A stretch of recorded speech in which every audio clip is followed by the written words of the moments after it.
رسول اللہ صلی اللہ علیہ وسلم وعلی آلہ وصحبہ اجمعین وبعد۔ دیکھیے، اللہ کے فضل و کرم سے رمضان تو شروع ہو گیا۔ بس ہم لوگوں کا کام یہ ہے کہ جتنا چاہیں نیکی کما لیں۔ اگر کوئی آدمی اتنا برکت والا مہینہ میں غافل ہو جائے تو پھر اب کب نیکی کمائے گا؟ اسی وجہ سے ہم کو چاہیے کہ کچھ نیکیاں کما لیں، اللہ تعالیٰ سے مغفرت طلب کر لیں اور جنت طلب کریں، جہنم سے آزادی کی ہمیں دعا کرنی چاہیے۔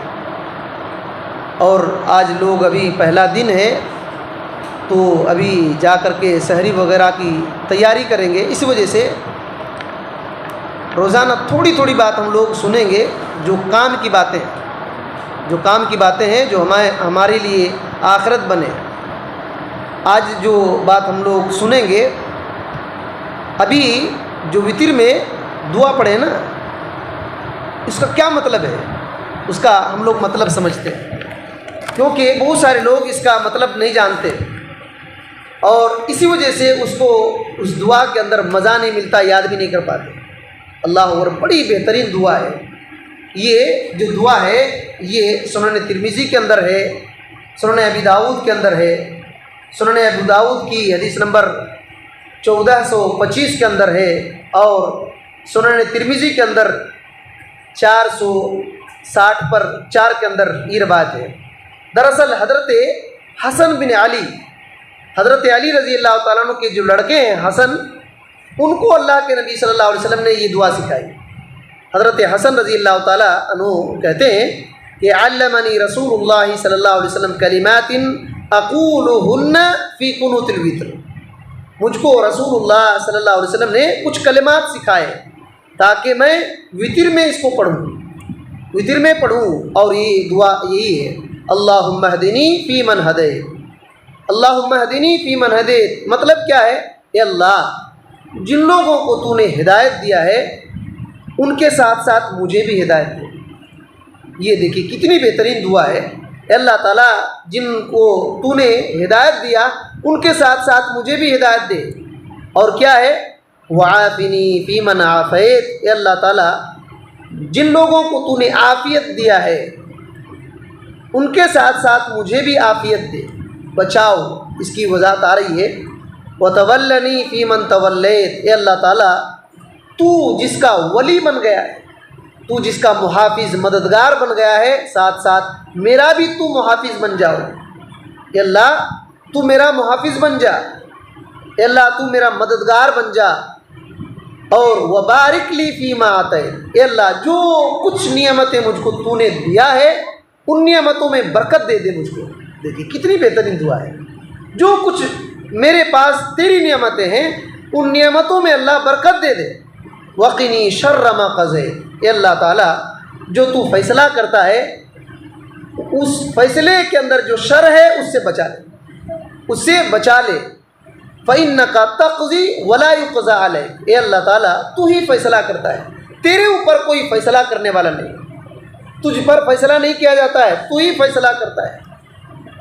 انہ لا یذل من والیت، اللہ اکبر۔ دیکھیے کیا ہے کہ اے اللہ تعالیٰ، جس کا تو ولی بن جائے، مددگار بن جائے، وہ کبھی ذلیل نہیں ہو سکتا ہے، وہ رسوا نہیں ہو سکتا، وہ شرمندہ نہیں ہو سکتا ہے۔ اور ولا یعز من عادیت، اے اللہ، جس سے تو دشمنی کر لے وہ کبھی عزت نہیں پا سکتا، جس سے تو دشمنی کر لے وہ کبھی عزت نہیں پا سکتا۔ تبارکتا ربنا وتعالی، اے اللہ تعالیٰ، تو برکت والا ہے، تو بلند ہے، تو برکت والا ہے، تو ہمارا رب ہے، تو بلند ہے۔ یہ دعا کا ترجمہ ہے، لیکن اس کی گہرائی اللہ اکبر سنیں گے تو آپ حیران ہو جائیں گے۔ سب سے پہلی جو کیا دعا کر رہے ہیں، اللہم اہدنی، اے اللہ مجھ کو ہدایت دے۔ ہدایت کیا مطلب ہوتا ہے؟ ہدایت کا ہم لوگ کہتے ہیں نا، اہدنا الصراط المستقیم، ہر نماز میں کہتے ہیں۔ کبھی سوچیں کہ ہدایت کا کیا مطلب ہوتا ہے؟ یاد رکھیے، ہدایت دو طرح سے ہوتا ہے۔ یہ دعا کی شرح ابن عثیمین رحمۃ اللہ علیہ نے ایک کتاب ہی لکھ دیا ہے، اس دعا کی شرح کرتے ہوئے ایک کتاب ہی لکھ دیا ہے، اسی کتاب کو میں کھول کر کے بھی بیٹھا ہوں۔ جو ایک دو باتیں ان میں اہم نقطے ہیں وہ ہم لوگ سنتے ہیں۔ ہدایت یاد رکھیے، ہدایت کا دو مطلب ہوتا ہے۔ ہدایت دو طرح سے ہوتی ہے، ایک یہ ہے ہدایت بالعلم اور ایک ہوتا ہے ہدایت بالعمل۔ یعنی ایک ہدایت ہوتا ہے رہنمائی کرنا، ایک ہدایت رہنمائی کرنا۔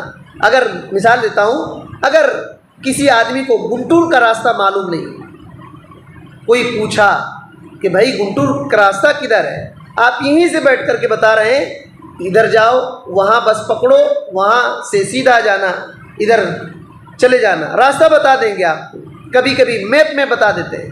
یہ ہے ہدایت بالعلم، ان کو بتانا، جانکاری دینا۔ اور ایک ہوتا ہے ہدایت بالعمل۔ ہدایت بالعمل یعنی اس کو لے جا کر پہنچانا۔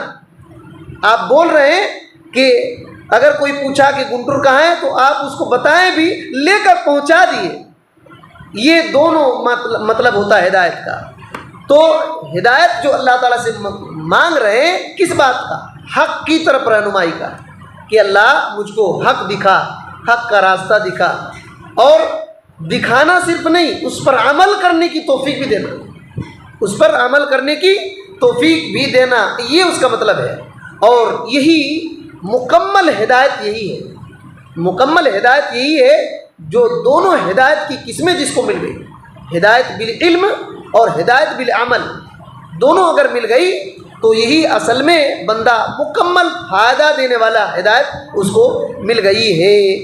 اور اگر یاد رکھیے دونوں میں سے ایک ملا، مان لیجئے صرف ہدایت بالعلم، جانکاری ہو گئی لیکن عمل نہیں کر رہا ہے، فائدہ نہیں دے گا، نقصان ہوگا، فائدہ نہیں دے گا، نقصان ہوگا۔ یاد رکھیے فائدہ نہیں ہوگا، نقصان ہوگا۔ یہی وجہ ہے کہ اللہ نے اس کی مثال دیا سورہ فصلت میں آیت نمبر 17 میں اللہ تعالیٰ نے کہا وَأَمَّا ثَمُودُ فَهَدَيْنَاهُمْ فَاسْتَحَبُّوا الْعَمَىٰ عَلَى الْهُدَىٰ۔ اللہ تعالیٰ نے کہا کہ سمود کی بات یہ ہے کہ ہم نے ان کو ہدایت دیا، حق بتایا، واضح کر دیا، لیکن ان لوگوں نے کیا کیا؟ ہدایت کے اوپر اندھے پن کو محبت کرنا شروع کیا۔ ہدایت دکھا دیا، کلیئر راستہ حق یہ ہے، لیکن اندھے پن کو ان لوگوں نے پسند کیا، ہدایت کو چھوڑ دیا۔ تو اللہ نے کیا کیا؟ ہدایت دکھا دیا، جانکاری دے دیا، یہ ہدایت ہے، لیکن اس ہدایت پر عمل نہیں کیے، بلکہ اس کے مقابلے میں اندھے پن کو، گمراہی کو خرید لیے۔ اللہ اکبر، اللہ نے برباد کر دیا۔ قوم سمود کو اللہ تعالیٰ نے جو سزا دیا، اس کائنات میں کسی کو سزا اتنا خطرناک نہیں دیا۔ قوم عاد اور سمود ایک چیخ سے ان کے کلیجے پھٹ گئے، ایسے چیخ اللہ نے بھیج دیا کہ ان کے کلیجے پھٹ گئے، اور ایسی ہوا چلی، مسلسل ہوا، رات دن مسلسل ہوا چلی۔ اللہ تعالیٰ نے سورہ حاقہ میں اس کا تذکرہ کیا ہے۔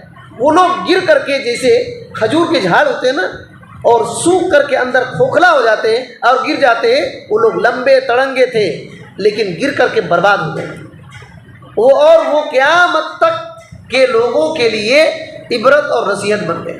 اللہ تعالیٰ نے ان کو ہدایت دکھایا تھا، لیکن ہدایت تو دکھایا، اس پر عمل نہیں کیے۔ ہدایت بالعلم ملا، لیکن ہدایت بالعمل سے وہ لوگ بھاگ گئے، نہیں عمل کیے۔ اسی طریقے سے کہہ رہے ہیں کہ اللہ رب العالمین نے دیکھیے ہدایت بالعلم اور ہدایت بالعمل کی دونوں کی مثال دیا اللہ تعالیٰ نے قرآن مجید میں۔ سورۃ الشعراء کی آیت نمبر 50/2 میں اللہ تعالیٰ نے کہا وَإِنَّكَ لَتَهْدِي إِلَىٰ صِرَاطٍ مُسْتَقِيمٍ۔ نبی صلی اللہ علیہ وسلم کو کہا اے پیغمبر محمد صلی اللہ علیہ وسلم، آپ صراط مستقیم کی طرف رہنمائی کرنے والے ہیں، ہدایت دینے والے ہیں۔ نبی صلی اللہ علیہ وسلم کو کیا کہا؟ صراط مستقیم کی طرف آپ رہنمائی کرنے والے ہیں، ہدایت دینے والے ہیں۔ یہ ہدایت بالعلم ہے کہ آپ سیدھا راستہ دکھانے والے تھے، سیدھا راستہ دکھانے والے تھے، لیکن ہدایت بالعمل صرف اللہ دیتا ہے۔ یاد رکھیے ہدایت بالعمل صرف اللہ دیتا ہے۔ ہدایت بالعلم پیغمبروں نے اور پیغمبروں کے وارث جو علماء ہوتے ہیں وہ دکھاتے ہیں کہ بھائی یہ صحیح ہے، یہ غلط ہے، یہ صحیح ہے، یہ غلط ہے، لیکن اس پر عمل کرنے کی توفیق صرف اللہ دیتا ہے۔ صرف اللہ دیتا ہے۔ اسی وجہ سے اللہ تعالیٰ نے سورہ قصص کی آیت نمبر 50/6 میں کیا کہا؟ نبی صلی اللہ علیہ وسلم کو خود کہا اِنَّكَ لَا تَهْدِي مَنْ أَحْبَبْتَ، اے پیغمبر محمد صلی اللہ علیہ وسلم جس کو آپ چاہتے ہیں ان کو ہدایت نہیں دے سکتے۔ دیکھیے پہلی آیت میں کیا کہا؟ آپ صراط مستقیم کی طرف ہدایت دینے والے ہیں، ہدایت دیتے ہیں، اور اس آیت میں کیا کہا؟ جس کو چاہتے ہیں آپ ہدایت نہیں دے سکتے۔ یہی دونوں فرق ہے۔ جس کو آپ ہدایت دیتے ہیں اس کا کیا مطلب ہے؟ ہدایت بالعلم، آپ ہدایت کے راستے دکھاتے ہیں، بولتے ہیں کہ یہ ہدایت ہے، لیکن اس پر چلنے کی توفیق صرف اللہ دیتا ہے، صرف اللہ دیتا ہے۔ ابن عثیمین رحمۃ اللہ علیہ کہتے ہیں کہ دیکھو فالرسول لا يستطيع ان يوفق احدا للعمل الصالح ابدا، کہتے ہیں کہ رسول کسی بھی آدمی کو نیک عمل کی توفیق کبھی بھی نہیں دے سکتے، نیک عمل کی توفیق کبھی بھی نہیں دے سکتے۔ وَلَوْ كَانَ يَسْتَطِيعُ ذَلِكَ لَاسْتَطَاعَ أَن يَهْدِيَ أَمَّهُ أَبَا طالب، اگر اللہ کے نبی صلی اللہ علیہ وسلم کسی کو نیک عمل کی توفیق دے سکتے تھے تو اپنے چچا ابو طالب کو دیتے، اپنے چچا ابو طالب کو دیتے، لیکن نبی کریم صلی اللہ علیہ وسلم نے کوشش کیا کہ نہیں کیا؟ انتقال کے وقت، موت کے وقت نبی کریم صلی اللہ علیہ وسلم نے کہا یا عم قل لا الہ الا اللہ کلمہ، اے میرے چچا آپ لا الہ الا اللہ پڑھیے، یہ کیسا کلمہ ہے؟ احاج لک بہا عند اللہ، اسی کلمے کی وجہ سے میں اللہ کے سامنے میں حجت کروں گا آپ کے بارے میں حجت کروں گا۔ آپ بولیے، نہیں بولے، کہتے ہیں کہ لیکن لیکن قد قصت من اللہ سبقت من اللہ عز وجل کلمۃ بانہ من اہل النار، اللہ تعالیٰ نے کلمہ تقدیر میں لکھ دیا کہ جہنمی ہے، العیاذ باللہ، اللہ ہم کو بچائے جہنم سے۔ کہتے ہیں کہ لا الہ الا اللہ نہیں پڑھے، نبی صلی اللہ علیہ وسلم نے جب کہا تو ان کے چچا نے لا الہ الا اللہ نہیں پڑھا۔ وکان آخر ما قال، اور جو بات آخر میں بولے ان کے چچا کیا بولے؟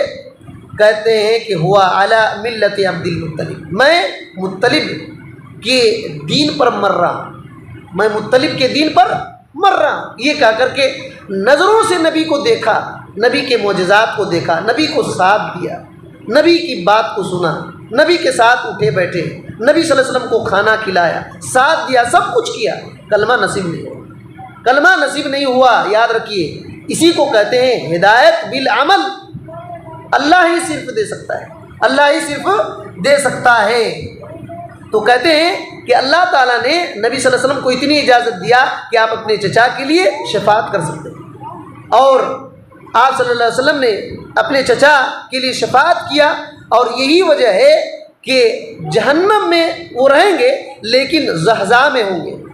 جہنم کا ایک حصہ زحزہ ہے، بولے تو اس کو سمجھیے، زحزہ ایک لفظ ہے عربی میں، پانی، ندی ہے نا، ندی میں پانی بہتا ہے، کہیں بہت زیادہ پانی رہتا ہے اور کہیں بہت کم رہتا ہے، تو اس جگہ کو زحزہ کہتے ہیں جہاں ٹخنوں تک جہاں پانی رہے اس کو زحزہ کہتے ہیں۔ ایسی جگہ پر دیکھیں، ندی میں کچھ ایسی جگہ رہتے ہیں جہاں ٹخنوں تک پانی رہتا ہے، کئی تو ڈوب کر کے گم ہو جائیں گے، تو ٹخنوں تک جہاں پانی اس کو زحزہ کہتے ہیں، تو جہنم میں زحزہ حصے میں رہیں گے۔ اسی وجہ سے حدیث میں اس کی وضاحت ہے کہ ابو طالب کو 2 آگ کی جوتی پہنائی جائے گی، آگ کی 2 جوتی پہنائی جائے گی، جس کی گرمی سے بھیجا کھولے گا۔ جس طریقے سے آگ میں پانی گرم کرتے ہیں نا، جوتی پیر میں پہنائے جائیں گے لیکن دماغ کھولے گا۔ تو اس جہنم کے اس حصے میں بھی جانا بڑا خطرناک ہے، جہنم میں جانا ہی بڑی بدنصیبی ہے۔ جہنم میں یہ مت سوچیے کہ جائیں گے پھر نکل جائیں گے، جانا ہی خطرناک ہے۔ صرف آگ کی 2 جوتیوں کی وجہ سے بھیجا کھولے گا، تو آدمی جو جہنم کے گہرے حصے میں رہیں گے ان کی حالت کیا ہوگی؟ تو اللہ کے نبی صلی اللہ علیہ وسلم نے یہ کہا تھا وَلَوْلَا أَنَا لَكَانَ فِي الدَّرْكِ الْأَسْفَلِ مِنَ النَّارِ، اگر میں نہیں ہوتا تو میرے چچا ابو طالب جہنم کے سب سے نیچے حصے میں ہوتے۔ اللہ کے نبی صلی اللہ علیہ وسلم کو کیوں اجازت دی گئی کہ شفاعت کرنے کے لیے؟ اس وجہ سے نہیں کہ آپ صلی اللہ علیہ وسلم کے چچا تھے، نہ، اس وجہ سے نہیں۔ کیوں؟ ابن عثیمین رحمۃ اللہ علیہ کہتے ہیں کیونکہ انہوں نے نبی صلی اللہ علیہ وسلم کا دفاع کیا، سپورٹ کیا، نبی صلی اللہ علیہ وسلم کا سپورٹ کیا، اسلام کا دفاع کیا اور نبی صلی اللہ علیہ وسلم کو ساتھ دیا، لیکن پھر بھی جنت نصیب نہیں ہوا۔ تو اسی وجہ سے یاد رکھیے، جب ہم اس دعا کو پڑھتے ہیں یا اہدنا الصراط المستقیم پڑھتے ہیں تو دماغ میں یہی ہونا چاہیے کہ اللہ دونوں ہدایت دے، مجھ کو ہدایت بالعلم بھی دے، ہدایت بالعمل بھی دے۔ اور ابن عثیمین رحمۃ اللہ علیہ کہتے ہیں کہ دیکھیے کتنے لوگ ایسے ہیں جن کو ہدایت بالعلم ہے لیکن کوئی فائدہ نہیں ہے، اس کے لیے کوئی فائدہ نہیں۔ کہتے ہیں کتنے علماء ایسے ہیں کوئی اس کا عمل نہیں ہے، کتنے ایسے مالدار ہیں اس مال کو جمع کرتے ہیں لیکن اس کو خرچ نہیں کر پاتے، تو مال تو ہے لیکن ہدایت بالعمل نہیں ہے۔ اسی وجہ سے اللہ اکبر، ہمارے پاس بچپن سے قرآن حدیث کی بات سنتے کہ نہیں سنتے، لیکن عمل ہمارے دیکھیے، ہم کو عمل دیکھنا چاہیے کہ کتنا توفیق مل رہی ہے۔ یاد رکھیے جب بھی ہم دعا کرتے ہیں ہدایت کی تو دماغ میں یہ ہونا چاہیے کہ اللہ تعالیٰ کہ ہم کو عمل کرنے کی توفیق دے۔ بغیر توفیق کے آدمی کتنوں چاہے عمل نہیں کر سکتا ہے، اور عبادت کے لیے مدد مانگنا کہ اللہ مجھ کو ہدایت دے اور عمل کی توفیق دے، یہ ضروری ہے، ورنہ خالی جانکاری ہو گیا یہ وہ اور عمل نہیں ہے تو اس سے کوئی فائدہ نہیں ہوتا۔ انشاءاللہ ہم اس بات کو پوری کریں گے کیونکہ بہت سارے ابھی کام ہوں گے آپ لوگوں کے ہمارے، تو اس وجہ سے ہم سب کو چاہیے کہ رمضان کا بڑا فائدہ اٹھا لینا چاہیے، اللہ تعالیٰ سے استغفار کرنا چاہیے، توبہ کرنا چاہیے اور اللہ سے جنت مانگنا، جنت الفردوس مانگنا، اور جب تک ہم زندہ رہیں گے اس کے لیے ثابت قدمی مانگنا۔ اللہ تعالیٰ سے دعا ہے کہ اللہ تعالیٰ ہم کو پورے رمضان کا یہ پورے دن نصیب کرے اور روزہ رکھنے کی توفیق دے، صحت سلامتی کے ساتھ رکھے اور زیادہ سے زیادہ ہم نیکی کمائیں، اس بات کی توفیق دے۔ اللہ ہم کو گناہوں سے بچانا، شرک سے بچانا، بدعات سے بچانا اور رمضان کی برکتوں کو حاصل کرنے کی ہمیں توفیق دینا۔ آمین۔ السلام علیکم ورحمۃ اللہ وبرکاتہ۔